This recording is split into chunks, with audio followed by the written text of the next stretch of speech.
കർത്താവിൻ്റെ പരിശുദ്ധ നാമം ഈ നല്ല പകലിൽ വാഴ്ത്തപ്പെടുമാറാകട്ടെ. ജോയ്സ് ടി വി എന്ന ഈ ടെസ്റ്റിമണി ചാനലിലൂടെ ഞങ്ങളുടെ സാക്ഷ്യങ്ങളെ ശ്രദ്ധിക്കുന്ന എല്ലാ പ്രിയപ്പെട്ട ദൈവമക്കൾക്കും ക്രിസ്തുയേശുവിൻ്റെ ധന്യനാമത്തിൽ സ്നേഹവന്ദനം പറയുന്നു. ഈ ചാനലിലൂടെ കടന്നു വരുന്നതായ ഓരോ അനുഭവങ്ങൾ കേൾവിക്കാരാകുന്ന നിങ്ങൾക്ക് എല്ലാവർക്കും അത് അനുഗ്രഹമാകുന്നുവെന്ന് നിങ്ങളുടെ പ്രതികരണങ്ങളിലൂടെ ഞങ്ങൾക്ക് മനസ്സിലാക്കാൻ കഴിയുന്നത് ഓർത്ത ദൈവത്തെ സ്തുതിക്കുന്നു. തുടർന്ന് നിങ്ങളുടെ പ്രതികരണങ്ങളും സഹകരണങ്ങളും പ്രതീക്ഷിച്ചുകൊണ്ട് ഇന്ന് പകലിൽ അനുഗ്രഹിക്കപ്പെട്ടതായ ഒരു സാക്ഷ്യം നാം കേൾക്കാൻ പോവുകയാണ്. കർത്താവിൻ്റെ വിലപ്പെട്ട ദാസൻ പാസ്റ്റർ സിബി ഫ്രം മൂന്ന.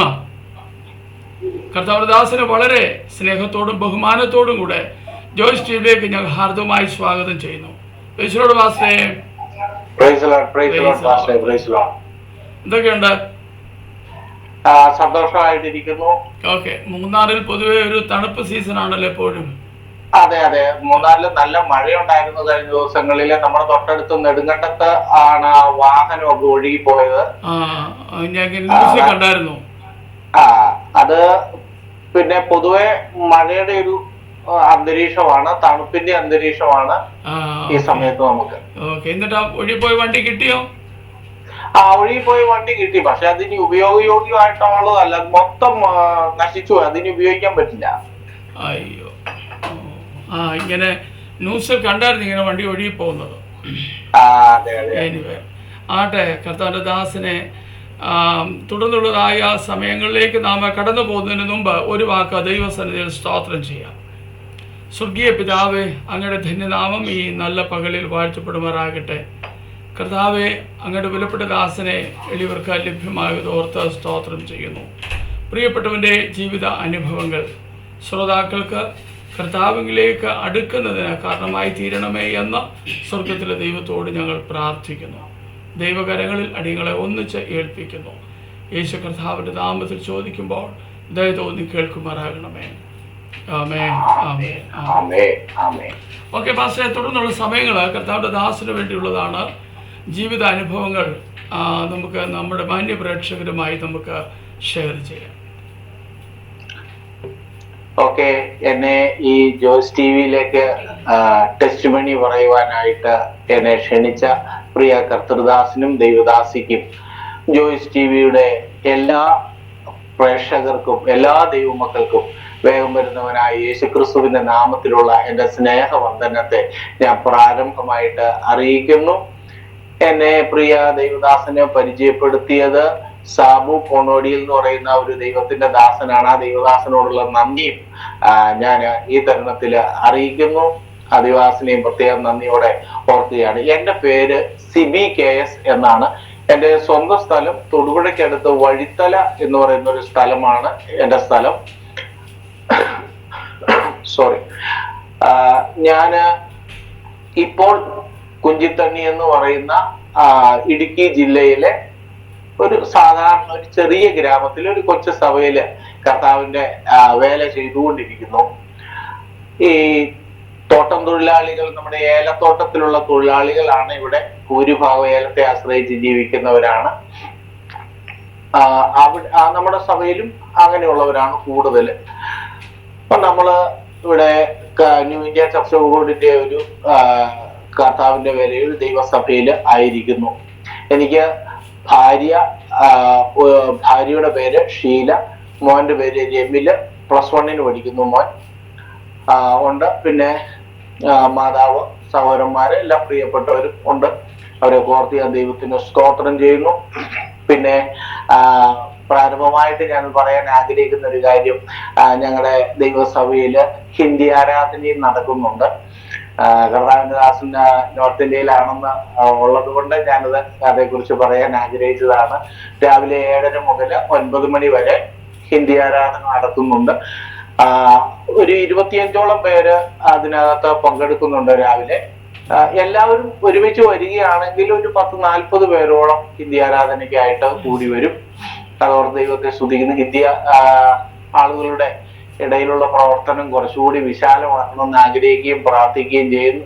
അതിന് പ്രിയ ദേവദാസിന്റെയും ദേവദാസിയുടെയും ഈ ജോയ്സ് TV ചാനലിലെ എല്ലാ പ്രേക്ഷകരുടെയും ഹൃദയംഗമമായ പ്രാർത്ഥനയും സപ്പോർട്ടും ഞങ്ങൾ ചോദിക്കുകയാണ് പ്രാരംഭത്തിൽ. അപ്പൊ ഞാൻ എൻ്റെ സാക്ഷ്യത്തിലേക്ക് ഞാൻ പ്രവേശിക്കുന്നതിന് മുമ്പ് ഒരു വാക്ക് പറയാൻ ഞാൻ ആഗ്രഹിക്കുന്നു. ഇത് നിങ്ങൾ കാണുന്നത് നിങ്ങളുടെ ജീവിതത്തിൽ ഏറ്റവും അനുഗ്രഹവും വിടുതലുമായിരിക്കും. ഈ സമയം നിങ്ങൾക്ക് ഒരിക്കലും വെറുതെ ആവുകയില്ല എന്ന് ജോയ്സ് ടിവിയുടെ ചാനലിലെ പല സാക്ഷ്യങ്ങളും ഞാൻ കേട്ടിട്ടുണ്ട്. അതൊന്നും ആ സമയം ഒന്നും വെറുതെ അല്ല. അത് നമ്മുടെ ജീവിതത്തിൽ വലിയ ആത്മീയ ഉന്നമനത്തിന് കാരണമാണ്. അത് അങ്ങനെ ഒരു ഹൃദയത്തിൽ ദർശനം നൽകിയ ദൈവദാസനും ദൈവദാസിയും ദൈവം ഇത്രത്തോളം മാനിക്കുകയും അനുഗ്രഹിക്കുകയും ചെയ്തതോർത്ത് ദൈവത്തിന് നന്ദി പറഞ്ഞുകൊണ്ട് ഞാൻ എൻ്റെ ആ സാക്ഷ്യത്തിലേക്ക്, ജീവിതാനുഭവങ്ങളിലേക്ക് പ്രവേശിക്കാൻ ആഗ്രഹിക്കുകയാണ്. ഞാൻ ഒരു ഹൈന്ദവ കുടുംബത്തിലാണ് ജനിച്ചതും വളർന്നതും. എൻ്റെ 20ാമത്തെ വയസ്സ് വരെയും വളർന്നത്. എൻ്റെ കുടുംബത്തിലെ ആദ്യ ഫലം എന്ന് പറയുന്നത്, അല്ലെങ്കിൽ ഞങ്ങളുടെ പാരമ്പര്യമായിട്ടുള്ള ഹൈന്ദവ കുടുംബത്തിൽ നിന്ന് ആദ്യമായി കർത്താവ് രക്ഷിച്ചത് എന്നെ എൻ്റെ അമ്മയെയുമാണ്. അപ്പൊ ഞങ്ങളാണ് ആദ്യമായിട്ട് അങ്ങനെ ഒരു പാരമ്പര്യ സൈക്കിളിനെ പൊട്ടിച്ച് പുറത്തു വരുവാൻ ദൈവം ഞങ്ങൾക്ക് കൃപ ചെയ്തു. അതോർത്ത് കർത്താവിന് നന്ദി പറയുന്നു. ആ ഒരു സാഹചര്യത്തിലേക്ക് നയിച്ച കർത്താവായ യേശുവിനെ കുറിച്ച് അറിയാതിരുന്ന ആ ഒരു കാലഘട്ടത്തിൽ എങ്ങനെയാണ് ദൈവം എന്നെ തേടി വന്നത്, ക്രിസ്തു യേശുവിൽ എങ്ങനെയാണ് ദൈവം എന്നെ രക്ഷിച്ചത് എന്ന് പറയാൻ ഞാൻ ആഗ്രഹിക്കുക. ഞാൻ പ്രീ ഡിഗ്രി കാലഘട്ടമൊക്കെ അന്നൊക്കെ ദൈവദാസൻ അറിയാം, നമ്മളൊക്കെ തികച്ചും ദാരിദ്ര്യത്തിലൊക്കെ ജീവിക്കുന്ന സമയമാണ്. അങ്ങനെയുള്ള ആ കാലഘട്ടത്തിൽ സാധാരണക്കാരായ മാതാപിതാക്കള്, ഞങ്ങൾ കൂലിപ്പണിക്കാരാണ്. ആ മാതാപിതാക്കളുടെ മകനായിട്ടാണ് ഞാൻ 3 പേരില് ഏറ്റവും ഇളയവനായിട്ടാണ് ഞാൻ ജനിച്ചത്. എനിക്ക് 2 സഹോദരന്മാരുണ്ട്.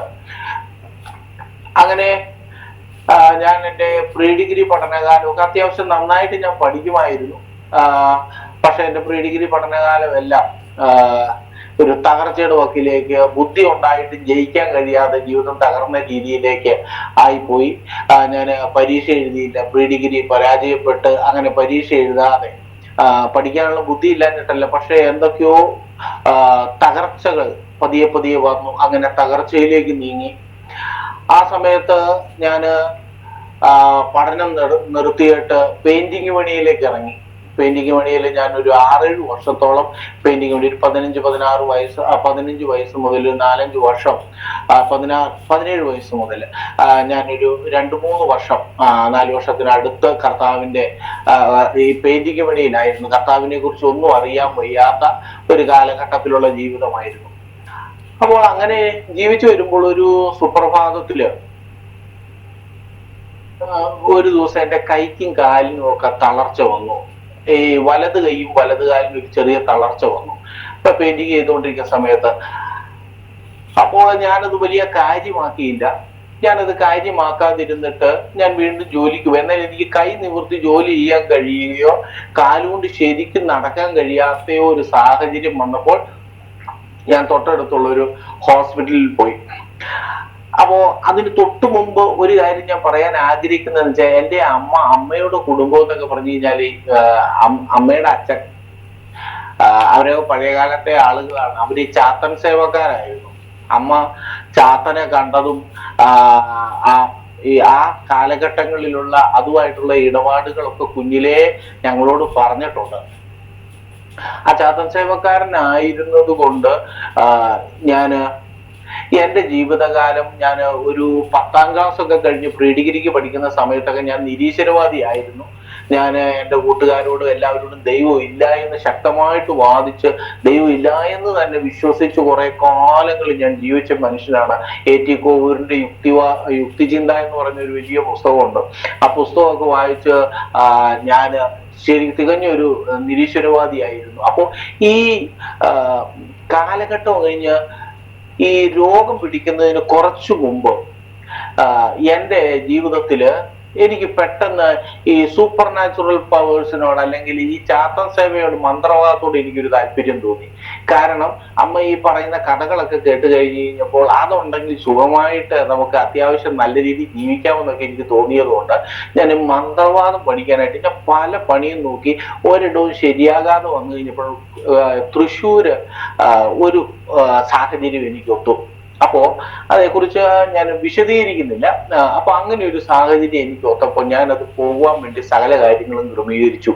ആ പോകുന്നതിന്റെ 2 ദിവസം മുമ്പാണ് വാസ്തവത്തിൽ എൻ്റെ ഈ കൈക്ക്, ഈ വലത് കൈക്കും വലത് കാലിനും ഒരു തളർച്ച അനുഭവപ്പെട്ടത്. അതുകൊണ്ടാണ് ഞാൻ പോകാതിരുന്നത്. അപ്പോൾ ഞാൻ അതുകൊണ്ട് ഹോസ്പിറ്റലിൽ ചെന്നു. അപ്പൊ ഹോസ്പിറ്റലിൽ ചെന്ന് കഴിഞ്ഞപ്പോൾ അവര് എന്നെ നോക്കി സാധാരണ ലോക്കൽ ആശുപത്രി, ഞങ്ങളുടെ പുറപ്പുഴ പഞ്ചായത്തിൽ ഒരു ആശുപത്രി ഉണ്ട്, ഒരു പ്രൈമറി ഹെൽത്ത് സെന്റർ. ഇപ്പോൾ അത് കമ്മ്യൂണിറ്റി ഹെൽത്ത് സെന്റർ ആയിട്ട് മാറിയിട്ടുണ്ട്. നമ്മുടെ പഴയ വിദ്യാഭ്യാസ മന്ത്രി PJ ജോസഫിന്റെ ഒക്കെ നാടകത്തെ തൊട്ടടുത്താണ്, ഏകദേശം അടുത്തായിട്ടാണ് ഈ ഹോസ്പിറ്റലൊക്കെ വരുന്നത്. അപ്പൊ ഞാൻ ആ ഹോസ്പിറ്റലിൽ ചെന്നു. അവരെന്നോട് പറഞ്ഞു, ഇത് എന്താണെന്ന് അറിയില്ല, പക്ഷെ എന്തോ പ്രശ്നമുണ്ട്, നിങ്ങൾ MRI സ്കാൻ ചെയ്ത് നോക്കണം, എങ്കിൽ CT സ്കാൻ ചെയ്യണം, അതിനുശേഷം MRI ചെയ്യേണ്ടി വന്നേക്കും, എങ്കിലാണ് ഇതിനെക്കുറിച്ച് വ്യക്തമായിട്ട് പറയാൻ കഴിയുകയുള്ളൂ എന്ന് പറഞ്ഞു. അപ്പൊ അവിടുന്ന് വന്നതിന് ശേഷം വീണ്ടും പിറ്റേ ദിവസം ഒന്നും ഞാനൊന്നും പോയില്ല. ഞാൻ പിന്നെയും പഴയതുപോലെ നമ്മുടേതായ രീതിയിൽ നടന്നു. 1-2 ദിവസം കൂടെ നടന്നു. അപ്പൊ ഞങ്ങളുടെ നാട്ടിലെ ഇരുട്ടുതോട്ടിലെ സന്തോഷ് ക്ലബ്ബ് എന്ന് പറഞ്ഞൊരു ക്ലബ്ബുണ്ട്. അത് ഞങ്ങളുടെ ജീവനാടി. അവിടെ പുസ്തകം വായിക്കുക, കളികളിൽ ഏർപ്പെടുക, ഇതൊക്കെയാണ് നമ്മുടെ ഒഴിവുകാല വിനോദങ്ങൾ. അപ്പൊ അവിടെ പന്ത് കളിക്കുന്ന ഒരു സമയം, ചെറിയൊരു ഗ്രൗണ്ട്, അവിടെ പന്ത് കളിക്കുമ്പോൾ ഞാനും ഇടയ്ക്കൊക്കെ കൂടാറുണ്ട്. അപ്പൊ അങ്ങനെ ഒരു ദിവസം കൂടിയപ്പോൾ എനിക്ക് കാലുകൊണ്ട് പന്തടിക്കാൻ, വലത് കാലുകൊണ്ട് കാല് പൊക്കാനേ പറ്റുന്നില്ല. അപ്പോഴെനിക്ക് തോന്നി ഇതിനകത്ത് ഗൗരവമായിട്ടുള്ള എന്തോ ഒരു പ്രശ്നമുണ്ട്. ഉടനെ ഞാനും എൻ്റെ അച്ഛനും കൂടി, അച്ഛൻ ഇപ്പം മരിച്ചു, കൊറോണ സമയത്ത് മരിച്ചു. അച്ഛനോട് കൂടി കോട്ടയത്ത് മെഡിക്കൽ കോളേജിൽ ചെന്നു. അവിടെ ചെന്നു CT സ്കാൻ എടുത്ത് അവരെ കാണിച്ചു കഴിഞ്ഞപ്പോൾ അവര് എന്നോട് പറഞ്ഞു, ഇത് തലയ്ക്കകത്ത് ഒരു ട്യൂമർ വളരുന്ന ലക്ഷണം കാണുന്നുണ്ട്, അതാണ്. അപ്പൊ നിങ്ങൾ ഇത് തുടർ ചികിത്സയ്ക്കായി തിരുവനന്തപുരം ശ്രീചിത്രയിലേക്ക് പോകണമെന്ന് പറഞ്ഞു. അങ്ങനെ ഞങ്ങള് തിരുവനന്തപുരം ശ്രീചിത്രയിൽ ചെന്നു. തിരുവനന്തപുരം ശ്രീചിത്രയിൽ ചെന്നപ്പോൾ അവിടുത്തെ ഡോക്ടർ MRI നോക്കിയിട്ട് എന്നോട് പറഞ്ഞില്ല, എന്നെ പുറത്ത് നിർത്തിയിട്ട് എൻ്റെ അച്ഛനോട് പറഞ്ഞ ഒരു കാര്യം പിന്നീട് ഞാൻ അറിഞ്ഞതാണ്. അതായത് ഇത് തലയ്ക്ക് ഒരുപാട് ഉള്ളിലായിട്ടൊരു മുഴ വളരുന്നുണ്ട്. അപ്പൊ അത് ഒരുപാട് ഉള്ളിലായതുകൊണ്ട് അത് ചികിത്സിക്കുന്ന ഘട്ടം കഴിഞ്ഞു പോയി, നമ്മൾ മരുന്ന് കൊടുത്ത് മാറാവുന്ന ഘട്ടം കഴിഞ്ഞു പോയി. ഓപ്പറേഷൻ ചെയ്യാനൊട്ട് പറ്റത്തുമില്ല. ഓപ്പറേഷൻ ചെയ്താൽ ഞങ്ങൾ 1% പോലും സാധ്യത പറയത്തില്ല. വേണമെങ്കിൽ നമുക്ക് ചെയ്യാം, പക്ഷെ 5 ലക്ഷം രൂപയാവും. അന്നത്തെ കാലത്തും ഇന്നത്തെ കാലത്തും 5 ലക്ഷം രൂപ എന്ന് പറയുന്നത് നമുക്ക് ചിന്തിക്കാൻ വയ്യാത്ത തുകയാണ്. അപ്പോ അതിനവർക്ക് ഒരു ഉറപ്പും പറയാൻ പറ്റിയില്ല. അപ്പൊ അങ്ങനെ തിരിച്ച് വീട്ടിൽ വന്നു. അന്ന് അവര് എനിക്ക് ഡേറ്റ് തന്നത് 1 വർഷം കഴിഞ്ഞുള്ള ഡേറ്റാണ്. പിന്നീട് പല ആൾക്കാരും പറഞ്ഞ് ഞാൻ അറിഞ്ഞത് എന്താണെന്ന് വെച്ച് കഴിഞ്ഞാൽ, നീട്ടി ഒരു ഡേറ്റ് തന്നാൽ ആ ഡേറ്റിൽ നമ്മൾ ചെല്ലുന്നതിന് മുമ്പേ നമ്മൾ മരിക്കും എന്നുള്ളതാണ് അവരുടെ ഒരു കൺസെപ്റ്റ്. അതുകൊണ്ടാണ് അവരങ്ങനെ നീട്ടി ഒരു ഡേറ്റ് തരുന്നതെന്നാണ്. അവരെനിക്ക് 1.5 വർഷത്തെ ആയുസാണ് പറഞ്ഞത്.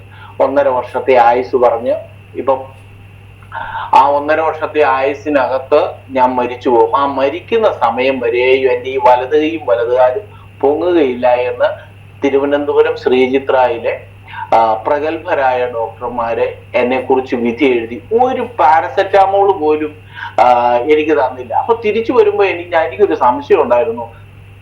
അടുത്ത ഒരു വർഷം, ഏകദേശം 1 വർഷത്തോളം കഴിഞ്ഞിട്ടുള്ള ഒരു ഡേറ്റ് ആണ് എനിക്ക് തന്നിരിക്കുന്നത്. പക്ഷെ അതുവരെ കഴിക്കാൻ എനിക്ക് മരുന്നൊന്നും തന്നിട്ടില്ല. അതെനിക്കൊരു വലിയ അതിശയമായിരുന്നു. അപ്പൊ ഞാനിങ്ങനെ ചോദിക്കുകയും ചെയ്തു, നമുക്ക് കഴിക്കാൻ ഒരു മരുന്ന് പോലും തന്നില്ലല്ലോ. അപ്പൊ അതിനി ചെല്ലുമ്പോൾ തരുമായിരിക്കും എന്ന് പറഞ്ഞ് ഞങ്ങൾക്ക് പോരുകയാണ്. വീട്ടിൽ വന്ന് ഇരിക്കുമ്പോഴാണ് ഞങ്ങളെ തൊട്ടടുത്ത്, അന്നൊന്നും ഞങ്ങളുടെ ആ ചുറ്റുവട്ടത്ത് അധികം പെന്തക്കോസുകാരില്ല, വിശ്വാസികൾ തീരെ കുറവാണ്. അപ്പോ അവിടെ ഞങ്ങളുടെ അടുത്തുള്ള ചിന്നമ്മ എന്ന് പറയുന്ന ഒരു ചേച്ചിയുണ്ട്. അവര് വിശ്വാസികളാണ്. അവര് എൻ്റെ ഞാനിങ്ങനെ വീട്ടിൽ വന്നിട്ട് നിരാശനായിട്ടിരിക്കുമ്പോൾ, കാരണം അന്ന് എനിക്ക് 20 വയസ്സ് പ്രായമുള്ളൂ, ഞാൻ ഉടനെ മരിച്ചു പോകുമെന്ന് എനിക്ക് തോന്നി. അപ്പൊ അങ്ങനെ ഇരിക്കുമ്പോൾ ഈ സഹോദരി വീട്ടിൽ വന്നിട്ട് എന്നോട് സുവിശേഷം പറഞ്ഞത് ഇങ്ങനെയാണ്. അത് ആ ചേച്ചിയുടെ ഒരു സ്റ്റൈലാ. പറഞ്ഞു, എടാ, അപ്പൊ അവരുടെ മാറ്റം പ്രായത്തുള്ളൂ, എടാ തിരുവനന്തപുരത്തെ ശ്രീചിത്രയിലെ ഡോക്ടർമാരങ്ങനെ പലതും പറയും. അവരല്ല കാര്യം തീരുമാനിക്കുന്ന, നമ്മുടെ കാര്യം തീരുമാനിക്കുന്നത് കർത്താവായ യേശുവാണ്. അപ്പൊ യേശുവിൽ നീ വിശ്വസിക്കാമെങ്കിൽ നീ സൗഖ്യമാകും, യേശുവിന് നിന്നെ സൗഖ്യമാക്കാൻ കഴിയും എന്ന് പറഞ്ഞിട്ട് എന്നെ പ്രാർത്ഥനയ്ക്ക് ക്ഷണിച്ചു. പ്രാർത്ഥനയ്ക്ക് വാ, കർത്താവ് നിന്നെ സൗഖ്യമാക്കും എന്ന് പറഞ്ഞിട്ട് ആ ചേച്ചി അങ്ങ് പോയി. അപ്പൊ അന്ന് അവര് കൂടി വരുന്നത് കൂത്താട്ടുകുളത്തെ IPC ചർച്ചിലാണ്. നമ്മുടെ CI പത്രോസ് എന്ന് പറഞ്ഞൊരു പാസ്റ്ററാണ് ഇരിക്കുന്നത് കൂത്താട്ടുകുളം IPC-യില്. എന്നെ വിളിച്ചിട്ട് പോയെങ്കിലും ഞാൻ പോയില്ല. ഇതിനകത്ത് രസകരമായൊരു കാര്യമെന്ന് പറയുന്നത്, ഇവര് വിശ്വാസികളാണെങ്കിലും ഈ ചേച്ചിയുടെ ഭർത്താവ് തലേദിവസം രാത്രി എന്റെ അടുത്ത് സുവിശേഷം പറയാൻ വരുന്നു എന്നറിഞ്ഞപ്പോൾ ഭർത്താവ് പറഞ്ഞൊരു കാര്യം വളരെ രസകരം, ഞാൻ ഒരിക്കലും മറക്കാത്തൊരു കാര്യമാണ്. ആ ചേട്ടന് ആ ചേച്ചിയോട് പറഞ്ഞു, നീ ലോകത്ത് എവിടെ വേണമെങ്കിലും സുവിശേഷം പറയാൻ പോക്കൂ, പക്ഷെ ഒരിക്കലും ഒരു കാരണവശാലും സിബിയുടെ വീട്ടിൽ നിന്ന് സുവിശേഷം പറയാൻ അവനോട് പറയാൻ പോകരുത്. അവനെ തിരുവനന്തപുരം ശ്രീചിത്രയിൽ നിന്ന് തള്ളി വിട്ടേക്കുന്നതാ. അവന് 1.5 വർഷത്തെ ആയുസ് പറഞ്ഞു വിട്ടേക്കുന്ന. നീ അവിടെ ചെന്ന് പറയും യേശു സൗഖ്യമാക്കുമെന്ന് പറയും. അവരത് വേറെ ഒരു നിവൃത്തിയില്ലാത്തതുകൊണ്ട് അവരത് വിശ്വസിക്കും. അവരത് വിശ്വസിച്ച് കഴിഞ്ഞ് കുറെ കഴിയുമ്പോഴത്തേക്കും അവർ പറഞ്ഞ തിരുവനന്തപുരം ശ്രീചിത്ര എന്ന് പറഞ്ഞ ഡേറ്റ് ആകുമ്പോൾ എന്ത് ചെയ്യും? അവൻ മരിക്കും. പിന്നെ നാട്ടുകാരെല്ലാം പറയും നമ്മൾ വിളിച്ചോണ്ട് വന്ന് പ്രാർത്ഥിച്ചു കൊന്നെന്ന് പറയും. അപ്പൊ ആ കാലഘട്ടങ്ങളിൽ അങ്ങനെ ഒരു സംസാരമൊക്കെ ഉള്ള സമയമാണ്. അതുകൊണ്ട് നീ ഒരു കാരണവശാലും സിബിയുടെ വീട്ടിൽ സുവിശേഷം പറയാൻ പോകരുത്. അപ്പൊ ചേച്ചി പറഞ്ഞു, ഞാൻ അവിടെ പോകും, നീ പോയാൽ നിന്റെ മുട്ടുകാല് തല്ലി ഓടിക്കുമെന്ന് പറഞ്ഞു. അപ്പൊ ചേച്ചി പറഞ്ഞു, മുട്ടുകാല് തല്ലി ഓടിച്ചാലും ശരി, ഞാൻ എഴഞ്ഞു പോയാണെങ്കിലും ശരി സുവിശേഷം പറയും. അങ്ങനെ ആ ചേച്ചി വന്നു, സുവിശേഷം പറഞ്ഞു. എന്നെ കൂത്താട്ടുകുളത്ത് IPC ചർച്ചിലേക്ക് ക്ഷണിച്ചു. ഞാൻ ഒരു 2-3 ആഴ്ച ഞാൻ പോയില്ല. എനിക്ക് പോകാൻ ഒരു താല്പര്യം വരാത്തതുകൊണ്ട് ഞാൻ പോയില്ല. പക്ഷെ അത് കഴിഞ്ഞ് പിന്നെ അവര് വന്ന് എന്നെ അമ്മയും ഏകദേശം ബലമായിട്ട് എന്നതുപോലെ സഭയിലേക്ക് കൂട്ടിക്കൊണ്ടുപോയി. അവിടെ ചെന്ന് ഞാൻ വെള്ളിയാഴ്ച ഉപവാസ പ്രാർത്ഥനയ്ക്കാണ് ആദ്യമായിട്ട് ചെല്ലുന്നത്. അപ്പൊ വെള്ളിയാഴ്ച ഉപവാസ പ്രാർത്ഥനയ്ക്ക് ഞാൻ ആദ്യമായിട്ട് ചെല്ലുമ്പോൾ അവിടെ പ്രസംഗിക്കുന്ന പ്രസംഗ വിഷയം എന്ന് പറയുന്നത് മിസ്രൈമിൽ നിന്ന് ജനത്തെ മോശ വിടുവിച്ചുകൊണ്ട് പോകുന്ന കാര്യമാണ് ഞാൻ കേൾക്കുന്നത്. അന്ന് നമുക്ക് മിസ്രൈം എന്താണെന്ന് അറിയില്ല, ഇസ്രായേൽ ഒന്നിനെ കുറിച്ച് ഒരു ധാരണയില്ല, യേശുവിനെ പറ്റി പോലും നമ്മൾ കേട്ടിട്ടില്ല. എന്നാല് അങ്ങനെ 1-2 ദിവസം നമ്മള് 1-2 ആഴ്ചകൾ മുമ്പോട്ട് പോയി. പിന്നെ എനിക്ക് പോകാതിരിക്കാൻ ഞാൻ ഇടയ്ക്ക് ശ്രമിച്ചെങ്കിലും പിന്നെ എന്റെ മനസ്സിൽ തോന്നി, ഏതായാലും നമ്മൾ ഇനിയിപ്പോ അധികാലം ജീവിച്ചിരിക്കത്തില്ല, എന്നാ പിന്നെ ഇങ്ങനെ ഒരു രക്ഷ ഉണ്ടെങ്കിൽ അങ്ങനെ രക്ഷപ്പെടാമോ നമുക്കൊന്ന് നോക്കാം.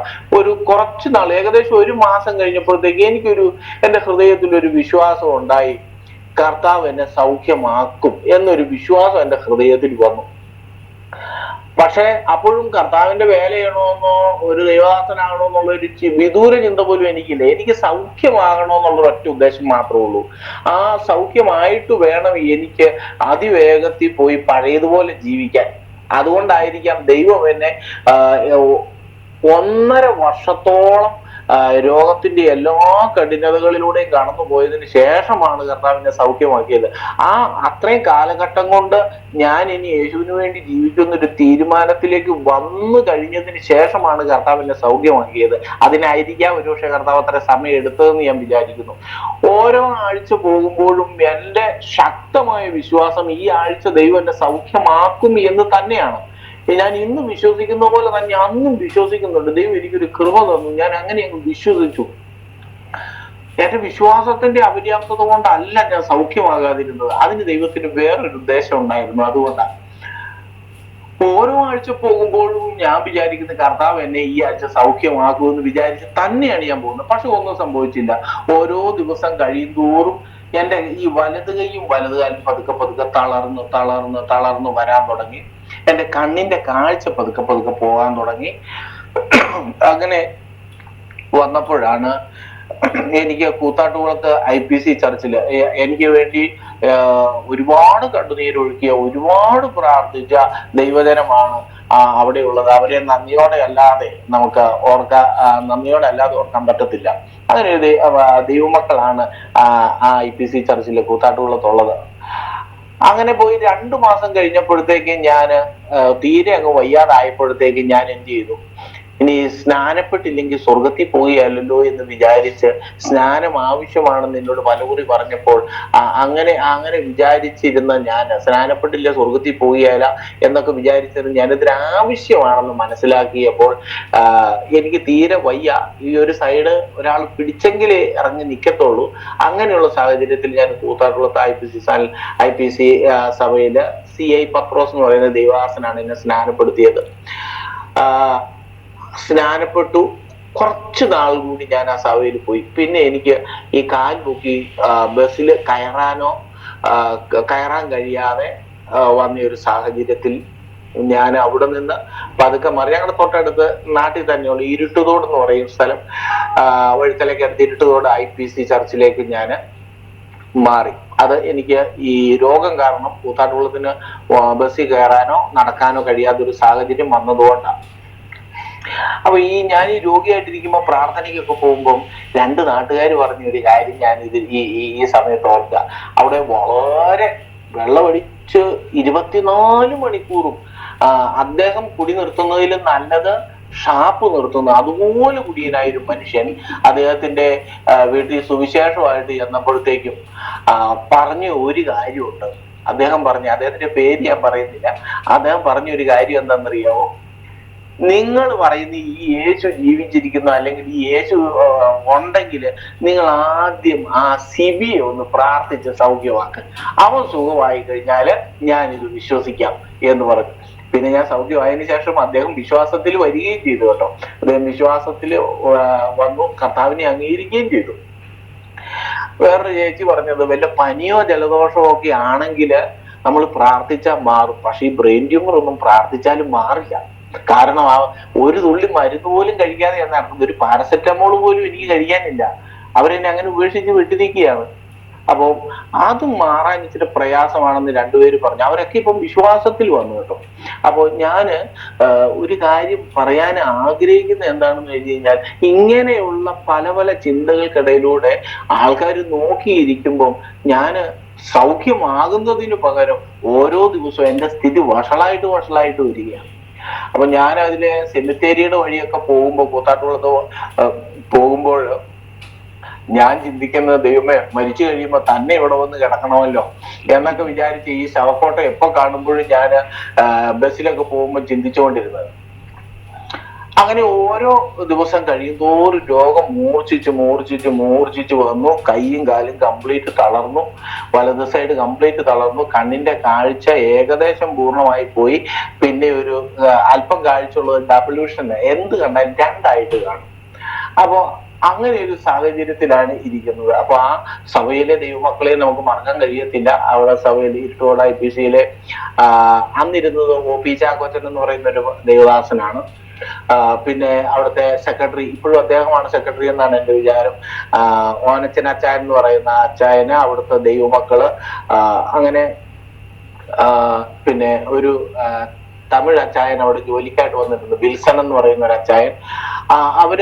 ഇവരെല്ലാവരും വളരെ ശക്തമായിട്ട് നമുക്ക് വേണ്ടി പ്രാർത്ഥിക്കുമ്പോൾ തന്നെ നമ്മൾ രോഗത്തിന്റെ അനുഭവത്തിലേക്ക് കൂടി വരിക. ഒരു ദിവസം ഞാന് രാത്രി വീട്ടിൽ ഇങ്ങനെ വിശ്രമിക്കുമ്പോൾ മടുത്തു. കാരണം വേറെ എങ്ങും ഇറങ്ങി പോകത്തില്ല. എന്തേലും കാരണമുണ്ട്, എന്തേലും ചെയ്യണമെങ്കിൽ ഒരാളുടെ സഹായം വേണം. അപ്പൊ അങ്ങനെ മടുത്ത് ഞാന് കട്ടിലിൽ നിന്ന് ചാടി എഴുന്നേക്കുന്ന സമയത്ത് എൻ്റെ തലയെല്ലാം കറങ്ങിയിട്ട് ഞാൻ വീണ് തല കറങ്ങി വീണ് ബ്ലഡ് ഛർദ്ദിച്ചു. അപ്പൊ ബ്ലഡ് ഛർദ്ദിച്ചു കഴിഞ്ഞപ്പോഴത്തേക്ക് എല്ലാവരും കൂടെ എന്നെ എടുത്തുകൊണ്ട് ആശുപത്രിയിൽ പോയി. ആശുപത്രിയിൽ ചെന്ന് കഴിഞ്ഞപ്പോഴത്തേക്കും അവിടുത്തെ വളരെ പ്രഗത്ഭനായ ഒരു ഡോക്ടർ, തോമസ് ഡോക്ടർ, അദ്ദേഹം ഇപ്പോഴും അന്ന് അദ്ദേഹം സ്വന്തമായിട്ട് ഹോസ്പിറ്റൽ തുടങ്ങി അടയ്ക്കാം. ഇപ്പോഴും വഴുത്തലയിൽ ആ ഹോസ്പിറ്റലുണ്ട്, സെന്റ് മേരീസ് ഹോസ്പിറ്റല്. ആ ഡോക്ടർ എന്നെ നോക്കിയിട്ട്, അദ്ദേഹം ഭയങ്കര പ്രഗത്ഭനാണ്, എന്നെ കണ്ടത് എൻ്റെ ലക്ഷണമൊക്കെ കണ്ടിട്ട് അദ്ദേഹം പറഞ്ഞു, ഇദ്ദേഹത്തിന്റെ തലച്ചോറിൽ പഴുപ്പ് നിറഞ്ഞിരിക്കുകയാണ്, ഇദ്ദേഹം ഒരു 5 മിനിറ്റിൽ കൂടുതൽ ജീവിച്ചിരിക്കത്തില്ല, അതുകൊണ്ട് അറിയിക്കേണ്ടവരൊക്കെ അറിയിച്ചു എന്ന് പറഞ്ഞു. അദ്ദേഹം പറഞ്ഞിട്ട് തെറ്റിപ്പോയ ഒരേ ഒരു കാര്യം എന്റെ കാര്യത്തിൽ മാത്രമേ ഉള്ളൂ. ബാക്കി അദ്ദേഹം പറഞ്ഞ കറക്റ്റാണ്. അവിടെ നിന്ന് കുറെ നേരം കിടന്നിട്ട് ഒന്നും സംഭവിക്കുന്നില്ല. ഇങ്ങനെ എനിക്ക് ഇടയ്ക്ക് ബോധം പോകും, ഞാൻ ഛർദ്ദിക്കും. അപ്പൊ അവിടെ നിന്ന് വീണ്ടും കൂത്താട്ടുകുളത്ത് കുറച്ചുകൂടെ വലിയ ഹോസ്പിറ്റലാണ്, ദേവമാത എന്ന് പറയും, കൂത്താട്ടുകുളത്തുള്ള ഒരു ഹോസ്പിറ്റലാണ് ദേവമാത ഹോസ്പിറ്റൽ. അവിടെ കൊണ്ടുവന്നു. അവിടെ കൊണ്ടുവന്നു കഴിഞ്ഞപ്പോൾ അവരും ഇതേ കാര്യം തന്നെയാ പറഞ്ഞത്. അപ്പൊ ഈ കൂത്താട്ടുകുളത്തൊക്കെ ആശുപത്രിയിൽ നമ്മൾ കൊണ്ടുവന്നു കയറി എന്നുള്ളതല്ലാതെ നമുക്ക് ബില്ലടയ്ക്കാൻ അന്നേരം നമ്മുടെ കയ്യിൽ പൈസ ഇല്ല. അപ്പോ അതിന് ഞാൻ വളരെ നന്ദിയോടെ ഓർക്കുന്ന ആ IPC ചർച്ചിൽ ഒരു ഡോക്ടറുണ്ട്. അദ്ദേഹത്തെ ഡോക്ടർ എന്ന് വിളിച്ചത് കാരണം അദ്ദേഹത്തിന്റെ പേര് ഞാനങ്ങ് മറന്നുപോയി. ആ ഡോക്ടറാണ് അന്നത്തെ ആ രാത്രിയിലെ ബില്ലടച്ചത്. എന്നിട്ട് ഞങ്ങള് തിരിച്ച് വീട്ടിലേക്ക് വന്ന വഴിത്തല തന്നെയുള്ള വേറൊരു ഹോസ്പിറ്റൽ, മേഴ്സി എന്ന് പറഞ്ഞൊരു ഹോസ്പിറ്റലുണ്ട്. അവിടെ കൊണ്ടുവന്നതിന് ശേഷം എന്നെ ഒരു മരണമുറി, ആ ഹോസ്പിറ്റലല്ലേ ഈ മരിക്കാറായവർ ഇടുന്ന ഒരു മുറി ഉണ്ടെന്നാ പറയുന്നത്. അപ്പൊ അവിടെ സാധാരണ അത്യാസന്ന നിലയിലെ കൊണ്ടുപോയി ഇടുന്ന ഒരു മുറിയാണ്, ഒരു സൈഡിൽ ഒരു മുറി. ആ മുറിയില് എന്നെ കൊണ്ടുപോയി കിടത്തി. അപ്പൊ അവിടെ ഞാൻ കിടക്കുക. അവിടെ കിടന്നു കഴിഞ്ഞപ്പോൾ ആൾക്കാരെല്ലാം എനിക്ക് വേണ്ടി പ്രാർത്ഥിക്കുന്നുണ്ട്. പക്ഷെ എല്ലാരും എന്നെ മരണം പ്രതീക്ഷിച്ചുകൊണ്ടിരിക്കുക, എപ്പോഴാ മരിക്കുന്നതെന്നാണ് ആളുകൾ നോക്കിയിരിക്കുന്നത്. അപ്പൊ ആ സമയത്ത് എനിക്ക് ഒന്നും കഴിക്കത്തില്ല. ഞാന് ഈ സ്ട്രോ, എന്റെ അമ്മ ഗ്ലാസ്സിനകത്ത് ഗ്ലൂക്കോസ് വെള്ളം വെച്ചിട്ട് അതിനകത്ത് സ്ട്രോ ഇട്ടിട്ട് ഈ സൈഡിൽ കൂടെ ഞാൻ ഒരു സൈഡ് ചെരിഞ്ഞ് കിടക്കും, ഇങ്ങനെ ഒരു സൈഡിൽ കൂടെ വെച്ച് തരും, അത് വലിച്ചു കുടിക്കും, ഇങ്ങനെ കിടക്കും. എല്ലാരും പ്രാർത്ഥിക്കുന്നു. എന്നാ അപ്പൊ തന്നെ ഈ 13 ദിവസം എങ്ങാണ്ടോ ഞാൻ ആ ഹോസ്പിറ്റലിൽ കിടന്നു. അപ്പൊ അവിടുത്തെ നഴ്സുമാരും ഡോക്ടർമാരും വന്നിട്ട് പറഞ്ഞു, ഇദ്ദേഹം തിരുവനന്തപുരം ശ്രീചിത്രയിൽ നിന്ന് ഉപേക്ഷിച്ചതായതുകൊണ്ട് നമുക്കിവിടെ സൗഖ്യമാക്കാനോ അല്ലെങ്കിൽ മരുന്നോ ഒന്നുമില്ല. ഇദ്ദേഹം മരിക്കുകയാണെങ്കിൽ വീട്ടിൽ കിടന്ന് മരിക്കട്ടെ, വെറുതെ നിങ്ങൾ എന്തിനാ ഇവിടെ കിടക്കുന്നത്, നിങ്ങൾ വീട്ടിലേക്ക് പൊക്കോളാൻ പറഞ്ഞു. അപ്പോ അന്ന് എന്റെ അമ്മ പിന്നെ എന്നോട് പറഞ്ഞതാണ്, അന്ന് ഞാൻ ആദ്യം പറഞ്ഞൊരു വിൽസൺ അച്ചായൻ, അദ്ദേഹം വന്ന് എന്റെ അമ്മയോടൊരു കാര്യം പറഞ്ഞു. ലോകത്തിലുള്ള എല്ലാവരും അല്ലെങ്കിൽ നമ്മളെ അറിയാവുന്ന ഒരുപാട് പേര് പ്രാർത്ഥിക്കുന്നുണ്ട്, അത് ശരിയാണ്. പക്ഷേ അമ്മ എന്ത് ചെയ്യണം, ശക്തമായിട്ട് പ്രാർത്ഥിക്കണം എന്ന് പറഞ്ഞ്, കുഞ്ഞിനെ രക്ഷിക്കണം എന്ന് പറഞ്ഞ് എന്ത് ചെയ്യണം, പ്രാർത്ഥിക്കണം എന്ന് പറഞ്ഞ അമ്മയ്ക്ക് ഒരു കാര്യം, ഒരു പ്രാർത്ഥന പറഞ്ഞു കൊടുത്തു. അപ്പൊ അമ്മ എന്നും അതിരുന്ന് പ്രാർത്ഥിക്കും. അങ്ങനെ ഇങ്ങനെ പ്രാർത്ഥിച്ചു 13 ദിവസമായപ്പോ എന്റെ അവസ്ഥയ്ക്ക് ഒരു മാറ്റമില്ല. ഞാനിങ്ങനെ ചത്തതിനൊക്കുമേ ജീവിച്ചിരിക്കലൂ എന്ന് പറഞ്ഞതുപോലെ കിടക്കുക. എനിക്ക് ബാത്റൂമിൽ മൂത്രം ഒഴിക്കാൻ ഒന്നും പറ്റത്തില്ല, കാരണം മൂത്ര തടസ്സമുണ്ട്. വളരെ പ്രയാസപ്പെട്ടാണ് ഇടയ്ക്ക് എപ്പോഴെങ്കിലും ഒക്കെ പോകുന്നത്. വളരെ രോഗാതുരമായ സാഹചര്യം, കണ്ണിന് കാഴ്ച പോയി, വലതുകാലം തളർന്നു പോയി, ഒരു സാധനം കഴിക്കത്തില്ല. അങ്ങനെ ആ സീരിയസ് ആയിട്ട് കിടക്കുമ്പോൾ അവര് പറഞ്ഞനുസരിച്ച് ഞങ്ങൾ വീട്ടിലേക്ക് പോന്നു. അപ്പൊ വീട്ടിൽ വന്നിട്ട് ഇങ്ങനെ കിടക്കുക, ഞങ്ങൾ കട്ടിലയിൽ ഇങ്ങനെ കിടന്ന് ഇവങ്ങും ഇറങ്ങി പോകത്തില്ല. കിടന്നു കഴിഞ്ഞ സമയത്ത് ഒരു ദിവസം, ഒരു വെള്ളിയാഴ്ച, ഞങ്ങൾ ഇരുട്ടുതോട്ടിലെ ഈ OP ചക്കച്ചൻ പാസ്റ്റർ, IP സഭയിലെ OP ചക്കച്ചൻ പാസ്റ്റർ, അദ്ദേഹം ഇപ്പൊ നിത്യതയിൽ വിശ്രമിക്കുന്നു. ഈ ഓണച്ചൻ അച്ചായൻ, ജോമോൻ ബ്രദർ, അങ്ങനെ വിൽസൺ അച്ചായൻ, അങ്ങനെ കുറച്ചു പേര്, 6-7 പേര് ഞങ്ങളുടെ വീട്ടിൽ വന്നു. ഞങ്ങളുടെ ഒരു കുഞ്ഞു വീടാ, അന്ന് കുഞ്ഞു വീട്, ഓടിട്ടൊരു സാധാരണ വീടാണ്. അപ്പൊ അവിടെ ഒരു 4-5 പേര് കൂടുതൽ വന്നു കഴിഞ്ഞാൽ അവിടെ ഇരുന്ന് പ്രാർത്ഥിക്കാനുള്ള സൗകര്യമില്ല. അപ്പോ അവര് കുറച്ചുപേരെ വന്നോളൂ. ആ 4-5 പേര് ഇരുന്ന് എല്ലാരും കൂടെ ശക്തമായിട്ട് എനിക്ക് വേണ്ടി പ്രാർത്ഥിച്ചു. അപ്പൊ അന്ന് രാത്രി ഇവരെല്ലാരും പ്രാർത്ഥിച്ചു കഴിഞ്ഞപ്പോൾ എനിക്ക് പെടല് നേരെ നിൽക്കത്തില്ല, ഇങ്ങനെ തല താഴോട്ട് വീണു പോയി. എന്നെ ഭിത്തിയാൽ എവിടെയെങ്കിലും ചാരി ഇങ്ങനെ ഇരുത്തിയാൽ മാത്രമേ എനിക്ക് ഇരിക്കത്തുള്ളൂ, ഇല്ലെങ്കിൽ പെടലി ഒടിഞ്ഞ് താഴെ പോയതുപോലെ വീഴും. അപ്പൊ ഞാൻ ഈ ഭിത്തിയെ കൊണ്ട് ചാരി അവിടെ ഇരുത്തിയേക്ക്. എന്നിട്ട് എല്ലാരും പ്രാർത്ഥിച്ചു. പ്രത്യക്ഷത്തിൽ ഒരു വ്യത്യാസവും കണ്ടില്ലെങ്കിലും അതുവരെ ഇല്ലാത്തൊരു വിശ്വാസം എന്റെ ഹൃദയത്തിൽ എനിക്കുണ്ടായി. ഞാൻ സൗഖ്യമാകുമെന്നൊരു തോന്നലുണ്ടായി. പക്ഷെ അപ്പോഴും എന്റെ കണ്ണിന്റെ കാഴ്ചയും മടങ്ങി വന്നിട്ടില്ല, എന്റെ കൈ ശരിയായിട്ടില്ല, എന്റെ വലതുകാല് ശരിയായിട്ടില്ല, യാതൊരു തരത്തിലുള്ള സൗഖ്യവും പറയാൻ എനിക്കില്ല. വളരെ ശോചനീയ അവസ്ഥ തന്നെയാണ്. പക്ഷെ എന്തോ ഒരു പ്രത്യാശ എന്റെ ഉള്ളിൽ പിടിച്ചു. അങ്ങനെ ഇരുന്ന സമയം ഞാൻ ഇങ്ങനെ ഇരിക്കുമ്പോൾ കുറച്ചു നാളിങ്ങനെ ഇതേ സാഹചര്യത്തിലൂടെ ഇങ്ങനെ പോയി. അപ്പൊ എല്ലാരും നോക്കിയിരിക്കുന്ന എപ്പോ മരിക്കും, എപ്പോ വേണേലും മരിക്കും. അതുകൊണ്ട് ഞാൻ ഇടയ്ക്കൊന്ന് അങ്ങോട്ടും ഇങ്ങോട്ടും ഒന്ന് തിരിഞ്ഞു കിടന്നാൽ ആൾക്കാർ ഓടി വരും. കാരണം മരിക്കാൻ പോവുകയാണെന്നുള്ള ചിന്തയിൽ. അങ്ങോട്ടോ ഇങ്ങോട്ടോ ഒന്ന് എന്തെങ്കിലും ഒരു ശബ്ദം വെച്ചാൽ ഉടനെ ആൾക്കാർ ജാഗരൂകരാകും, ഞാൻ മരിക്കാൻ പോവുകയാണെന്നുള്ള ചിന്തയിൽ. അപ്പൊ അങ്ങനെ കിടന്നപ്പോ ഒരു ദിവസം ഞാൻ പറഞ്ഞു എനിക്ക് പള്ളിയിൽ പോകണം. അങ്ങനെ എന്റെ അച്ഛനും ചേട്ടന്മാരും എന്നെ അപ്പുറവും ഇപ്പുറവും ഒക്കെ പിടിച്ച് എന്നെ നടത്തിക്കൊണ്ട് അവിടെ കുറച്ച് നടന്നു പോകണം ഈ ആലയത്തിലേക്ക്. ഓട്ടോറിക്ഷയിൽ ഇറങ്ങിയിട്ട് കുറച്ച് നടന്നുപോയി. അവിടെ എന്നെ ഈ ഭിത്തിയെ കൊണ്ട് ഏറ്റവും ചർച്ചിന്റെ പുറകിൽ ഭിത്തിയെ കൊണ്ടുപോയി ചാരി വെക്കും. ഞാൻ അങ്ങനെ ഇരിക്കും. അങ്ങനെ ഒരു 2-3 ആഴ്ച കഴിഞ്ഞപ്പോൾ ഒരു ദിവസം ഒരു പ്രസംഗം ഞങ്ങളുടെ കർത്താവിദാസൻ പ്രസംഗിച്ചു. ആ പ്രസംഗത്തിനകത്ത് പറഞ്ഞ ഒരു വാക്ക്, അന്ന് എനിക്ക് ബൈബിൾ ഒന്നും അറിയത്തില്ല, ഞാൻ ബൈബിൾ വായിക്കത്തില്ല, എനിക്ക് അറിയില്ല. ഒരു വാക്ക് ഞാൻ എന്റെ ഹൃദയത്തിൽ പിടിച്ചു. മർക്കോസ് എഴുതിയ സുവിശേഷം 11-ാം അധ്യായം 24-ാമത്തെ വാക്യം. അതിൽ നിങ്ങൾ പ്രാർത്ഥിക്കുമ്പോൾ വിശ്വാസത്തോടെ ലഭിച്ചു എന്ന വിശ്വാസത്തോടെ പ്രാർത്ഥിച്ചാൽ അത് നിങ്ങൾക്കുണ്ടാകും എന്നാണ് ആ ദൈവാസം പ്രസംഗിച്ചത്. അപ്പൊ അദ്ദേഹം 1 മണിക്കൂർ പ്രസംഗിച്ചെങ്കിലും അതൊന്നും എന്നെ ബാധിച്ചില്ല. എന്നെ ഈ ഒരൊറ്റ കരിയൊരു വചനം മാത്രം എന്റെ ഉള്ളിൽ പിടിച്ചു. അതുകൊണ്ട് ദൈവവചനത്തിന് ജീവൻ ഉണ്ടെന്ന് ഞാൻ ശരിക്കും എന്റെ ജീവിതത്തിലെ അനുഭവം കൊണ്ട് തിരിച്ചറിഞ്ഞയാളാ. ഈ വചനം കേട്ടിട്ട് എന്നെ പഴയതുപോലെ തന്നെ ചുമന്നുകൊണ്ട് വീട്ടിൽ കൊണ്ടുവന്നു. വീട്ടിലെ ഒരു ഭിത്തിയിൽ അവിടെ ഒരു ചാരി ഇരുത്തും. അച്ഛനും അമ്മയും കൂലിപ്പണിക്കാരാണ്, അവര് പണിക്ക് പോകും. ഞങ്ങളുടെ തൊട്ടടുത്തൊരു ചേച്ചിയുണ്ട്, ലീല എന്ന് പറഞ്ഞ. അപ്പൊ ആ ചേച്ചിയാണ് ആ സമയത്ത് അവിടെ വീട്ടിലുള്ളത് കൊണ്ട് അയലോക്കത്തുനിന്ന് എനിക്ക് എന്തെങ്കിലും ആവശ്യം ഉണ്ടെങ്കിൽ ഞാൻ വിളിക്കുമ്പോഴും എന്തെങ്കിലും ആവശ്യമൊക്കെ ഉണ്ടെങ്കിൽ ഭക്ഷണം എടുത്തു തരാൻ വരിക, അങ്ങനെ എന്നെ സഹായിച്ചുകൊണ്ടിരുന്നത്. അപ്പൊ എന്നെ ഇവിടെ കൊണ്ടുപോയി ചാരി ഇരുത്തിയിട്ട് അവര് അവിടെ ഒരു പായിടും, ഞാൻ അവിടെ ആ ഇരിപ്പിരിക്കും, കിടക്കും. പിന്നെ പതുക്കെ വളരെ വിഷമിച്ച് അവിടെ എഴുന്നേറ്റിരിക്കും.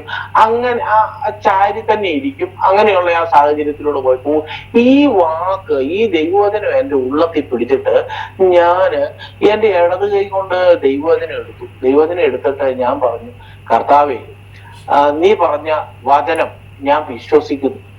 കർത്താവ് എന്റെ കൈക്ക്, എന്റെ കണ്ണുകൾക്ക് യാതൊരു കുഴപ്പമില്ല. കർത്താവ് എന്റെ കണ്ണിന് കാഴ്ചയുണ്ട്, കാഴ്ച തന്നതിനായി സ്തോത്രം എന്ന് പറഞ്ഞു. അപ്പൊ ആദ്യത്തെ ദിവസം ഇതൊന്നും സംഭവിച്ചില്ല, പ്രത്യേകിച്ചൊരു മാറ്റം വന്നൊന്നും എനിക്ക് തോന്നിയില്ല. പക്ഷെ 2-ാമത്തെ ദിവസവും പകല് ഞാൻ പറഞ്ഞു, കർത്താവേ, എന്റെ കണ്ണിന് യാതൊരു പ്രശ്നവുമില്ല, കർത്താവ് പറഞ്ഞത് സത്യമാണ്, കർത്താവ് നുണ പറയില്ല, അതുകൊണ്ട് ഞാൻ വിശ്വസിക്കുന്നു എന്ന് പറഞ്ഞപ്പോൾ എന്റെ തലയ്ക്കകത്ത് ഞരമ്പുകളെല്ലാം പടപടാന്ന് പിടയ്ക്കാൻ തുടങ്ങി.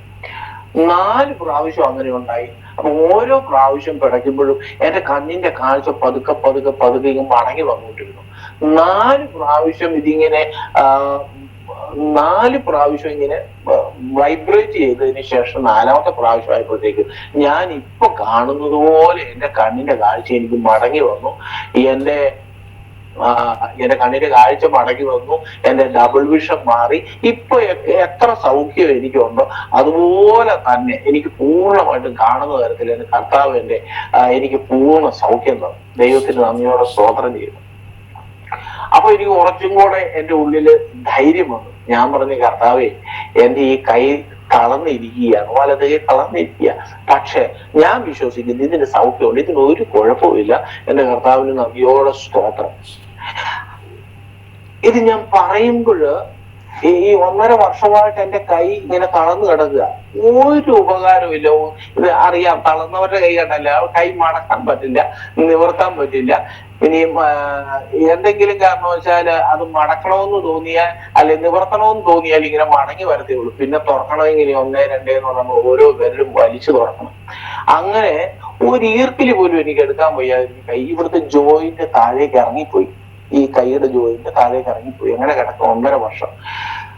ആ 1.5 വർഷം കിടന്ന കൈ ഞാൻ പറഞ്ഞു, കർത്താവേ, ഒരു കുഴപ്പമില്ല, എന്റെ കൈക്ക് കർത്താവ് സൗഖ്യം തന്നതിനായി സ്തോത്രം എന്ന് ഞാൻ പറഞ്ഞപ്പോൾ വളരെ ശക്തമായിട്ട് ഇടി മിന്നുന്നത് പോലെ ഒരു മിന്നൽ എന്റെ ഈ വനത്തിന്റെ ഭാഗത്തുണ്ടായിട്ട് താഴെ കിടന്ന 1.5 വർഷമായിട്ട് താഴെ ഇറങ്ങി കിടന്ന ജോയിന്റ് തന്നെ കയറി മുകളിലിരുന്നു. അപ്പൊ ഞാൻ ദൈവത്തിന് സ്തോത്രം ചെയ്തു, കർത്താവേ. അപ്പൊ ഞാനത് പറഞ്ഞു തീർന്ന ഉടനെ ഒരൊറ്റ ഇടി മിന്നുന്നത് പോലെ. ഞാൻ എപ്പോഴും പറയാറുണ്ട്, എന്റെ തളർന്ന കൈ ഞാൻ ഒരു ഫിസിയോതെറാപ്പിയും ചെയ്തിട്ടില്ല. കർത്താവ് എന്റെ കൈക്ക് കർത്താവ് ചെയ്ത ഫിസിയോതെറാപ്പിയാണെന്ന് ഞാൻ എല്ലായിടത്തും പറയാറുണ്ട്. അപ്പൊ ഞാൻ നോക്കിയപ്പോ എനിക്ക് ഈ കൈ കൊണ്ട് 1.5 വർഷം പേന പിടിക്കാനോ യാതൊരു തരത്തിൽ അനക്കാനോ നിവർത്താനോ ഒന്നും പറ്റില്ലായിരുന്നു. അപ്പൊ ഞാന് ഉടനെ അവിടെ തൊട്ടൊരു ബൈബിൾ വെച്ചിട്ടുണ്ട്. ഞാൻ ആ ബൈബിൾ എടുത്ത് ഞാൻ എന്ത് ചെയ്തു, കൈ കൊണ്ടൊന്ന് എഴുതി നോക്കി. പ്രൈസലോട് വലിയ ഭംഗിയൊന്നുമില്ല, 2ാം ക്ലാസ്സിലോ 3ാം ക്ലാസ്സിലോ ഒക്കെ ഇരുന്ന് പിള്ളേരുടെ പോലെ എഴുതിയത്. പക്ഷേ എനിക്ക് പേന പിടിക്കാൻ പറ്റിയെന്നുള്ളതാണ്. അപ്പം ഇപ്പോഴും എന്റെ കൈക്ക് നമ്മുടെ ഈ കൈ ഇത് കണ്ടോ ഇങ്ങനെ അനക്കുന്ന പോലെ ഈ കൈ എനിക്ക് അങ്ങനെ അനക്കാൻ പറ്റില്ല. അപ്പൊ ഞാൻ കർത്താവിനോട് ചോദിച്ചു, എന്നാൽ എന്റെ ഒരു കാര്യവും ചെയ്യാൻ എനിക്ക് കൈ കൊണ്ട് ചെയ്യാൻ ഒരു തടസ്സവും ഇല്ല. അപ്പൊ ഞാൻ കർത്താവിനോട് ഒരു കാര്യം ചോദിച്ചു, കർത്താവേ എന്നതായാലും സൗഖ്യമാക്കി, എന്നാ പിന്നെ ഈ ഒരു ശകലം ഇത്, അതുപോലെ എന്റെ കാലിന് ഒരു ചെറിയ ഏക്കമുണ്ട്. ഞാൻ ചോദിച്ചു, കർത്താവേ ഇപ്പോഴും ഉണ്ടത്, എന്നാൽ ഞാൻ കർത്താവ് എന്താ എന്നാലും നീ സൗഖ്യമാക്കി, എന്നാ പിന്നെ ഈ ഇച്ചിരി അവിടെ വെക്കേണ്ട കാര്യമുണ്ടോ, എന്നാ പിന്നെ ഇത് മുഴുവനായിട്ട് സൗഖ്യമാക്കിയിരുന്നെങ്കിൽ എന്തായിരുന്നു. എന്നോട് കർത്താവ് ചോദിച്ച ഒരു കാര്യം ഇതാണ്, നിനക്ക് എന്തെങ്കിലും കാര്യം ചെയ്യാൻ ബുദ്ധിമുട്ടുണ്ടോ? ഞാൻ പറഞ്ഞു ബുദ്ധിമുട്ടൊന്നുമില്ല, എന്നാലും ഒരു ചെറിയ ഇതുപോലെ ഈ കൈ ഇതുപോലെ ഇങ്ങനെ അടിക്കാനൊന്നും പറ്റുന്നില്ലല്ലോ. അപ്പൊ കർത്താവ് എന്നോട് പറഞ്ഞതെന്ന് വെച്ചാല്, അത് ഞാനവിടെ വെച്ചേക്കുന്നതാണ്. കാരണം ഈ നാളെ ഈ മനുഷ്യരുടെ ഉപകാരങ്ങളെല്ലാം പെട്ടെന്ന് മറന്നു പോകും. അത് മനുഷ്യരുടെ സ്വഭാവമാണ്. അപ്പൊ അതുകൊണ്ട് എവിടെ നിന്ന് അപ്പൊ ഈ എന്നോട് ഇടയ്ക്കിടയ്ക്ക് ആളുകൾ ചോദിക്കും, ദേവാസിന്റെ കാലിന് എന്നെ ഒരു ചെറിയ ഏതുപോലെ. അപ്പൊ പണ്ട് എനിക്കത് ബുദ്ധിമുട്ടായിരുന്നു, പണ്ട് എനിക്കൊരു ബുദ്ധിമുട്ടുണ്ടായിരുന്നു. എന്നാൽ ഇപ്പൊ എനിക്ക് ബുദ്ധിമുട്ടില്ല. കാരണം ദൈവം എന്നോട് പറഞ്ഞിട്ടുണ്ട്, ഇത് ഇടയ്ക്കിടയ്ക്ക് ആൾക്കാരെ കൊണ്ട് ഞാൻ ചോദിപ്പിക്കും. അപ്പൊ എവിടെ നിന്നാണ് വന്നതെന്നും മറന്നു പോകരുത്, എങ്ങനെയായിരുന്നു എന്നുള്ളത് മറന്നുപോകും. അപ്പൊ ദൈവം എന്ത് ചെയ്തു, അത് എന്നോട് പറഞ്ഞാൽ അങ്ങനെ തന്നെ വെച്ചിരിക്കുക. കാരണം ഉപകാരങ്ങൾ മറന്നു പോകാതിരിക്കാൻ, നമ്മൾ എവിടെയാണ് കിടന്നിരുന്നത് എന്ന് മറന്നു പോകാതിരിക്കാൻ അത് അവിടെ ഇരുന്നോട്ടെ. ഇന്നും ആ ഒരു ശകനമുണ്ട്. പക്ഷെ എനിക്ക് ഒരു കാര്യം ചെയ്യാൻ ഒരു ബുദ്ധിമുട്ടും ഇല്ല. അപ്പൊ ദൈവം എന്റെ കൈക്ക് പരിപൂർണ സൗഖ്യം തന്നു. ഞാൻ പറഞ്ഞ കർത്താവേ, അപ്പൊ എനിക്ക് നല്ല വിശ്വാസമായി. ഞാൻ പറഞ്ഞ കർത്താവേ, എന്റെ കാലിന് ഒരു കുഴപ്പമില്ല. 1.5 വർഷമായിട്ട് ഞാൻ വലിച്ചാണ് നടക്കുന്നത്. വലിച്ച് കാല് ഏന്തിയേറ്റ് നടക്കുക. അപ്പൊ ഒരാളുടെ സഹായം ഇല്ലാതെ പറ്റത്തില്ല. അപ്പോ ഞാൻ പറഞ്ഞു, കർത്താവ് എന്റെ കാലിന് യാതൊരു കുഴപ്പമില്ല, കർത്താവ് എനിക്ക് സൗഖ്യം തന്നതിനായി സ്തോത്രം. കാരണം ആ ദൈവവചനം എന്റെ ഉള്ളിലുണ്ട്. കർത്താവ് ലഭിച്ചു എന്ന് വിശ്വാസത്തോടെ പ്രാർത്ഥിച്ചാൽ അത് നിശ്ചയമായിട്ടും ഉണ്ടാകും എന്ന് കർത്താവ് തന്നെ പറഞ്ഞു. ഉടനെ അത് രാത്രി ആരോ എന്റെ പാദത്തിൽ വന്ന് പിടിക്കുന്ന പോലെ എനിക്ക് തോന്നി. പിറ്റേ ദിവസം രാവിലെ എഴുന്നേറ്റപ്പോ എനിക്ക് കാല് നിലത്ത് കുത്തുന്നതിന്, അല്ലെങ്കിൽ ചെരിഞ്ഞാണ് കാല് കുത്തിക്കൊണ്ട്, ഞാനൊരു സൈഡ് ചെരിച്ച് കാല് വലിച്ച് നടന്നതിന്റെ തഴമ്പ് ഇപ്പോഴും എന്റെ ആ ഒരു വശത്തുണ്ട്. പിറ്റേ ദിവസം ഞാൻ കട്ടിലിൽ നിന്ന് കാലെടുത്ത് കുത്തുമ്പോൾ എന്റെ കാലിന് യാതൊരു കുഴപ്പമില്ല. കാലെനിക്ക് പുറകോട്ട് മടക്കാം, എനിക്ക് പഴയതുപോലെ ഓടാം, ചാടാം, നടക്കാം, മരത്തെ കയറാം, ഒരു കുഴപ്പമില്ലാതെ എന്റെ കർത്താവ് എന്റെ കാലിന് സൗഖ്യം തന്നു. അപ്പൊ ഞാൻ ദൈവത്തിന് നന്ദിയോടെ സ്തോത്രം ചെയ്യുന്ന. അപ്പൊ ഇങ്ങനെ കർത്താവ് എന്നെ അതിശയകരമായിട്ട് എന്ത് ചെയ്തു, സൗഖ്യമാക്കി. അപ്പൊ ഈ സൗഖ്യമാക്കി ഈ ഒരു തലത്തിലൂടെ എന്നെ കൊണ്ടുപോയപ്പോഴാണ് എനിക്ക് ഒരു കാര്യം മനസ്സിലായത്. ഒരു ഡിലേയും ഒരു താമസവും വെറുതെ അല്ല. എല്ലാ താമസത്തിന് പിന്നിലും വ്യക്തമായ കാര്യമുണ്ട്. അല്ല എങ്കിൽ ഞാനിപ്പോൾ ഒരു ദൈവദാസനായിട്ട് ഒരിക്കലും ദൈവസന്നിധിയിൽ ഇരിക്കത്തില്ല. പിന്നെ എനിക്ക് മനസ്സിലായി ഇതിനപ്പുറത്തേക്ക് വേറെ ഒന്നുമില്ല. അപ്പൊ ഞാൻ പറഞ്ഞല്ലോ, എന്റെ മന്ത്രവാദ ചിന്തകള്, മദ്യപാനം, മറ്റുള്ള എല്ലാ കർത്താവ് ആ ചിന്തകളെല്ലാം മാറ്റി എന്നെ പുതിയൊരു മനുഷ്യനാക്കി തീർക്കാൻ കുറച്ച് സമയമെടുത്തു. ആ ഒരു സമയമാണ് ഞാൻ ഈ കാലതാമസം എന്ന് വിചാരിച്ച ഈ സമയം. അതോടുകൂടി കർത്താവ് എന്നെ പണിതെടുത്തു. ഞാൻ കർത്താവിൽ വിശ്വസിച്ചു. കർത്താവ് എന്നെ ഇന്നും ജയോത്സവമായിട്ട് നടക്കുന്നു. ഞാൻ അതിനുശേഷമാണ് ഞാൻ തീരുമാനമെടുക്കുന്നത്, ഇനി ഒരിക്കലും ഇതിനകത്തൊന്നും മാറത്തില്ല. ഞാൻ കർത്താവിന്റെ വചനം പഠിക്കാനായിട്ട് തീരുമാനിച്ചു. അപ്പൊ വചനം പഠിക്കാൻ തീരുമാനിച്ചു. ഞാൻ ദൈവവചനം പഠിച്ചത്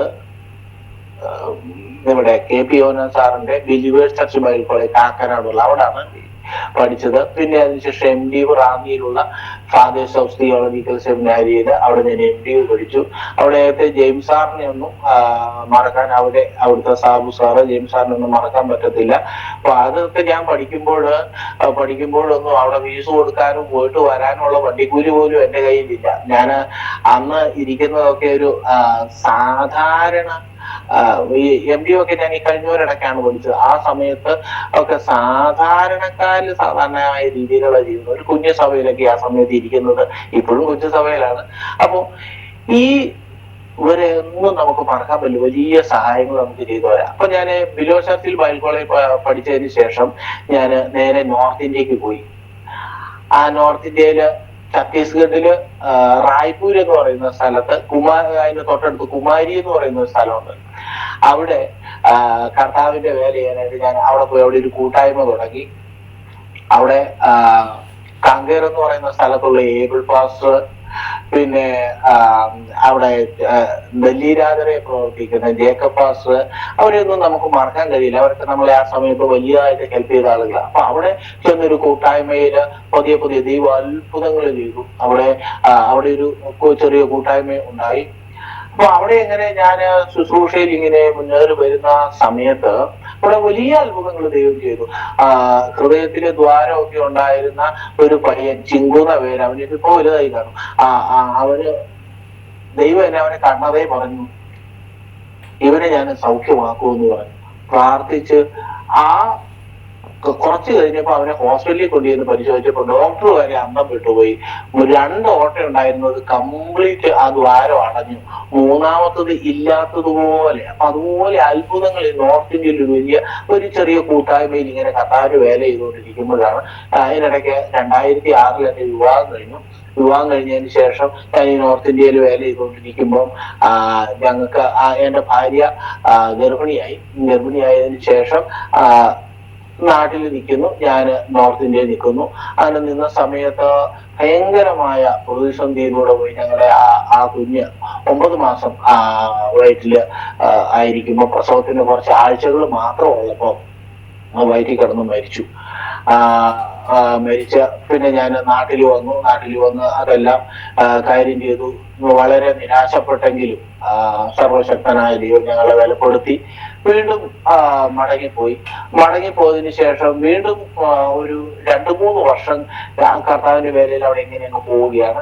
അതിനുശേഷം വീണ്ടും ഭാര്യ പ്രഗ്നന്റ് ആയി ഒരു 3 മാസമൊക്കെ കഴിഞ്ഞപ്പോൾ വീണ്ടും ഇതേപോലെ ഭയങ്കര പ്രതിസന്ധിയാണ് ഉണ്ടായത്. അപ്പൊ വീട്ടില് അമ്മയും മാത്രമേ ഉള്ളൂ, അപ്പൊ എന്റെ വൈഫും മാത്രമേ ഉള്ളൂ. അപ്പൊ അങ്ങനെയാണ് ഞാൻ നോർത്ത് ഇന്ത്യയിൽ നിന്ന് നാട്ടിലേക്ക് വരുന്നത് തന്നെ. അപ്പൊ എനിക്ക് അവിടെ നിൽക്കാൻ വയ്യാത്ത സാഹചര്യം ഉണ്ടായപ്പോ നാട്ടിൽ വന്നു. കാരണം ഇവരെ കെയർടേക്ക് ചെയ്യാൻ ആരുമില്ല, ഇവരെ നോക്കാനോ പിടിക്കാൻ ആരുമില്ല. കോട്ടയത്ത് മെഡിക്കൽ കോളേജിലാണ് പനി. ഒരു ദിവസം എനിക്ക് തോന്നുന്നു 5-6 പാരസെറ്റമോളൊക്കെ തിന്നു. ഭയങ്കര സീരിയസ് ആയി പോയി. ഞാൻ അവിടെ നിന്ന് വേഗത്തിൽ തന്നെ, ആ സമയത്ത് ഞാൻ ബീഹാറിലുള്ള ആന്തർ ബസാർ എന്ന് പറയുന്ന സിവാൻ ഡിസ്ട്രിക്റ്റിലുള്ള ഒരു സ്ഥലത്ത് കർത്താവിന്റെ വേലയ്ക്കായിട്ട് പോയി അവിടെ ചില പ്രവർത്തനങ്ങൾ നടത്തി വരിക. ആ സമയത്താണ് ഈ സംഭവം. അതുകൊണ്ട് ഞാൻ അവിടെ നിന്ന് തിരിച്ചു വന്നു. എന്റെ സാധനങ്ങളൊക്കെ ഞാൻ അവിടെ ഇട്ടിട്ട് അന്ന് പോകുന്ന പോലീസിയാണ്. ഞാൻ വീണ്ടും എനിക്ക് മടങ്ങി പോകാൻ പറ്റിയിട്ടില്ല, കാരണം അതുപോലെയുള്ള പ്രതിസന്ധികളിലൂടെ പോയി. അങ്ങനെ നിന്ന സമയത്താണ് ഞാൻ നാട്ടിലൊരു കൊച്ചു സഭയില് കയറി. അങ്ങനെയാണ് നാട്ടില് സഭാ ശുശ്രൂഷ ആരംഭിക്കുന്നത്. നാട്ടില് സഭാ ശുശ്രൂഷ ആരംഭിച്ച് ഇപ്പൊ ഒരു 10-16 വർഷത്തോളമായി. ഇപ്പൊ ഞാൻ ഇരിക്കുന്ന സ്ഥലം എന്ന് പറയുന്നത്, ഞാൻ ആദ്യമേ പറഞ്ഞല്ലോ, ന്യൂ ഇന്ത്യ ചർച്ച് കുഞ്ചിത്തണ്ണി എന്ന് പറയുന്ന ഒരു കൊച്ചു സഭയിലാണ് ഞാൻ ഇപ്പോൾ ആയിരിക്കുന്നത്. ഇവിടെ ഞാൻ പറഞ്ഞതുപോലെ സൺഡേ രാവിലെ 7:30 മുതൽ 9 മണി വരെ ഹിന്ദി വർഷിപ്പ് ഉണ്ട്.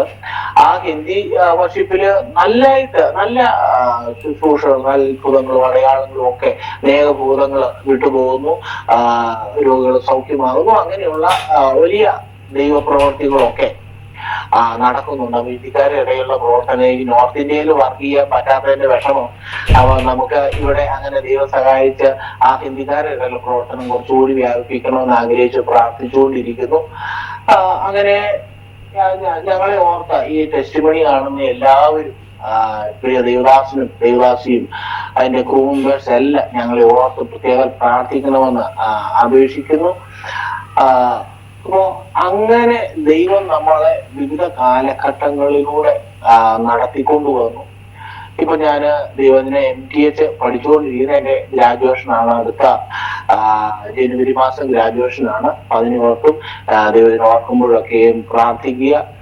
അങ്ങനെ ദൈവം അത്ഭുതകരമായും അതിശയകരമായും ഞങ്ങളെ നടത്തിക്കൊണ്ടുവന്ന ദൈവത്തിന് നന്ദിയോടെ സ്തോത്രം ചെയ്ത് ദൈവം ഞങ്ങളെ ഇവിടെ ആക്കിയതിലും ദൈവത്തിന് ഒരു പദ്ധതി ഉണ്ട് എന്ന് ഞങ്ങൾ വിശ്വസിക്കുന്നു.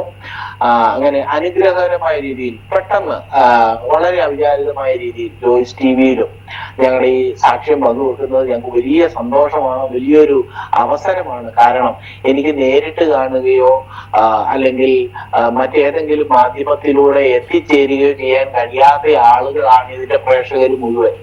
അപ്പൊ എനിക്ക് അങ്ങനെ ഒരു അവസരം തന്ന ജോയ്സ് TVക്കും കർത്താവിന്റെ ദാസനും എല്ലാ ഇത് കാണുന്ന ഓരോ പ്രിയപ്പെട്ടവർക്കും ഞാൻ നന്ദി പറയുന്നു. സാക്ഷി നിങ്ങളെ ബലപ്പെടുത്തി ശക്തീകരിക്കുകയും ചെയ്യുമെന്ന് എനിക്കറിയാം. അങ്ങനെ അനേകരെ ശക്തീകരിച്ചത് ഞാൻ കണ്ടിട്ടുണ്ട്, അനേകരെ ദൈവം ബലപ്പെടുത്തിയത് കണ്ടിട്ടുണ്ട്. അതുപോലെ ഒരു അനുഗ്രഹമായി മാറട്ടെ എന്ന് പ്രാർത്ഥിക്കുന്നു. നിങ്ങളുടെ എല്ലാ പ്രാർത്ഥനയും എല്ലാ സപ്പോർട്ടും ദൈവനാമത്തിൽ അപേക്ഷിച്ചുകൊണ്ട് ഒരിക്കൽ കൂടി ജോയ്സ് TVക്കും പ്രിയ കർത്തൃദാസനും ഇതിലേക്ക് നമ്പർ കൊടുത്ത പ്രിയ സബുക്കോണോഡിയലിനുമുള്ള നന്ദിയെ രേഖപ്പെടുത്തിക്കൊണ്ട് ഞാൻ നിർത്തുന്നു. ദൈവം നമ്മളെ അനുഗ്രഹിക്കട്ടെ. സ്തോത്രം. അനുഗ്രഹിക്കപ്പെട്ടതായ ഒരു ജീവിതാനുഭവം ഇന്ന് പകലിൽ കർത്താവ് തന്നതോർത്ത് ഞാൻ ദൈവത്തിന് നന്ദി പറയുകയാണ്.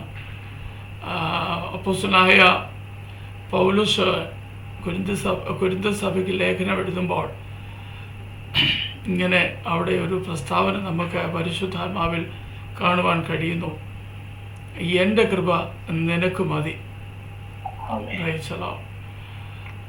സത്യത്തിൽ ആ ഒരു വാക്യത്തിൻ്റെ ഒരു യഥാർത്ഥ ഒരു ആഴം ആണ് ഇന്ന് പകൽ കർത്താവിൻ്റെ വിലപ്പെട്ട ദാസനിലൂടെ കേൾക്കാനിടയായി തീർന്നത്.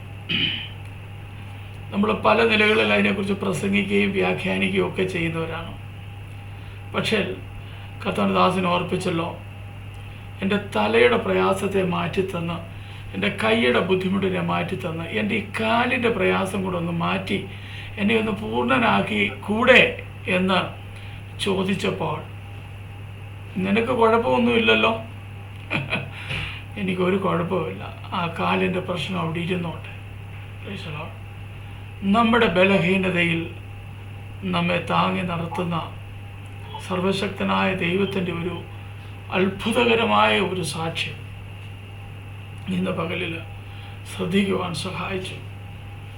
ഏത് ഡോക്ടർമാർ നമ്മുടെ ആയുസ്സിനെ 1.5 വർഷമുള്ളൂ എന്ന് പറഞ്ഞ് രണ്ടാമതൊരാൾ വെറും 5 മിനിറ്റേ ഉള്ളെന്ന് പറഞ്ഞെടുത്ത് ഇന്നും ഒരു പൂർണ്ണ ആരോഗ്യവാനായി ദൈവം ഈ ഹൈറേഞ്ചിൻ്റെ മലമടക്കുകളിൽ തൻ്റെ കാലുകളെ മാൻപേടയ്ക്ക് സമമാക്കിക്കൊണ്ട് ഇന്നുവരെയും കർത്താവ് ഉപയോഗിക്കുന്നു. കർത്താവിൻ്റെ വിലപ്പെട്ട ദാസനെ ദൈവം ഇനിയും ആ പട്ടണങ്ങളിൽ, ആ ഗ്രാമങ്ങളിൽ, ആ മലമടക്കുകളിൽ കർത്താവ് ഉപയോഗിക്കും. അനേകർക്ക് കർത്താവിൻ്റെ ദാസൻ്റെ ശുശ്രൂഷ അനുഗ്രഹമായി തീരട്ടെ. Praise the Lord. ഒരു വാക്ക് ദൈവസന്നിധിയിൽ സ്തോത്രം ചെയ്യാൻ കർത്താവിൻ്റെ ദാസൻ ഒരു വാക്ക് പ്രാർത്ഥിച്ചാൽ. പരിശുദ്ധനായ ഞങ്ങളുടെ ദൈവമേ, സ്വർഗീയ പിതാവേ, നന്ദി നിറഞ്ഞ ഹൃദയത്തോടെ കർത്താവിനെ സ്തുതിക്കുന്നു, സ്തോത്രം ചെയ്യുന്നു. കർത്താവെ, അവിടുന്ന് ഇന്നും ജീവിക്കുന്നു എന്ന് തിരുവചനത്തിൽ ഞങ്ങൾ വിശ്വസിക്കുന്നു. അങ്ങ് ഇന്നും അത്ഭുതങ്ങളെ ചെയ്യുന്ന, അടയാളങ്ങളെ ചെയ്യുന്ന, വീര്യപ്രവൃത്തികളെ ചെയ്യുന്ന ദൈവം, ഞങ്ങൾ അങ്ങേക്ക് നന്ദി പറയുന്നു. പ്രത്യേകിച്ച് കർത്താവെ, താൻ ജീവിച്ചിരിക്കുന്നു എന്ന അനേക ദൃഷ്ടാന്തങ്ങളാൽ തന്റെ ശിഷ്യന്മാർക്ക് കാണിച്ചു കൊടുത്തതുപോലെ അങ്ങയുടെ ഭക്തന്മാരുടെ മുമ്പിൽ ഞാൻ ജീവിച്ചിരിക്കുന്നു എന്ന് വിവിധ കാര്യങ്ങളിലൂടെ, വിവിധ അത്ഭുതങ്ങളിലൂടെ ചാനലിലൂടെ വിവിധ പ്രവൃത്തികളിലൂടെ അവിടുന്ന് ഇന്നും തുടർന്നുകൊണ്ടിരിക്കുന്നുവല്ലോ കർത്താവെ. അതിനായി ഞങ്ങൾ നന്ദി പറയുന്നു. സ്വർഗീയ പിതാവിനെ പിതാവേ എന്ന് വിളിക്കുവാനുള്ള അവസരം ഞങ്ങൾക്ക് തന്നല്ലോ.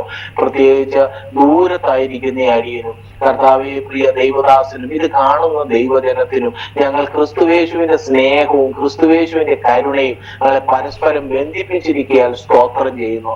ഇത് ഈ ജോയ്സ് ടിവിയെ, കർത്തൃദാസനെ, ദൈവദാസിയെ, തലമുറകളെ, ഇവിടെ എല്ലാ നന്മകളെയും എല്ലാ ക്രൂ മെമ്പേഴ്സിനെയും കർത്താവിന്റെ തിരുനാമത്തിൽ ഇന്നു പകൽ അനുഗ്രഹിച്ചു പ്രാർത്ഥിക്കുന്നു. അബ്രഹാമിന്റെ അനുഗ്രഹം ഇസ്ഹാക്കിലൂടെ ക്രിസ്തുയേശുവിൽ എന്നുവെന്നേക്കും തലമുറയായി മക്കളുടെ മേൽ ഉണ്ടാകട്ടെ, ജോയ്സ് ടിവിയുടെ മേൽ ഉണ്ടാകട്ടെ. അനേകർക്ക് ആശ്വാസവും കരുണയ്ക്കും വിടുതലിനുമായി കർത്താവ് അങ്ങയുടെ മക്കളുടെ ഈ ശുശ്രൂഷയെ അനുഗ്രഹിച്ച് കർത്താവെ പ്രാർത്ഥിക്കുന്നു. മില്യൺ കണക്കിന് ഫോളോവേഴ്സ്, മില്യൺ കണക്കിന് സബ്സ്ക്രൈബേഴ്സ് ഉണ്ടാകുവാൻ, അത് മുഖാന്തരം ലോകത്തിന്റെ അറ്റത്തോളം സാക്ഷിയായി തീരുവാൻ എന്റെ മക്കളെ ബലപ്പെടുത്തണമേ.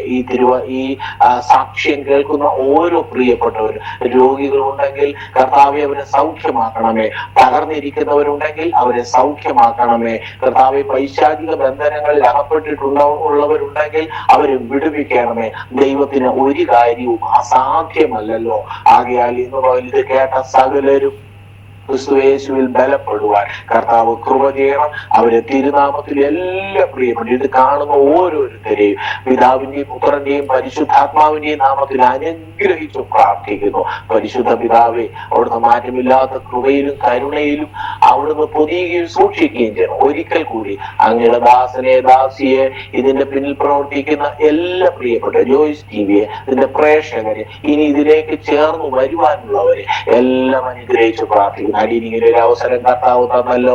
ഒരിക്കൽ പോലും അടിയൻ കണ്ടിട്ടോ കേട്ടിട്ടോ ഇല്ലാത്ത ആളുകളിലേക്ക് ദൈവത്തിന്റെ പ്രവൃത്തിയെ എത്തിക്കുവാൻ അങ്ങയുടെ ദാസനെ കൊടുത്ത ദർശനത്തിനായി സ്തോത്രം. എന്റെ കർത്താവിന്റെ തിരുനാമത്തിൽ ഈ ചാനലിനെ, ഈ ടിവിയെ കർത്താവ് അനുഗ്രഹിക്കണമെന്ന് പ്രാർത്ഥിക്കുന്നു. ഒരിക്കൽ കൂടെ കർത്താവെ അവിടുത്തെ കൃപയിൽ മറയ്ക്കണം. വീണ്ടും ഞങ്ങൾക്ക് പരസ്പരം ഓർത്ത് പ്രാർത്ഥിക്കുവാൻ സ്വർഗത്തിലെ ദൈവം കൃപ ചെയ്യുമാറാകണമെന്ന് പ്രാർത്ഥിക്കുന്നു. പ്രാർത്ഥന കേട്ട് അനുഗ്രഹിച്ചതുകൊണ്ട് വാഴ്ത്തുന്നു. യേശുവിൻ നാമത്തിൽ തന്നെ ആമേൻ. Praise the Lord.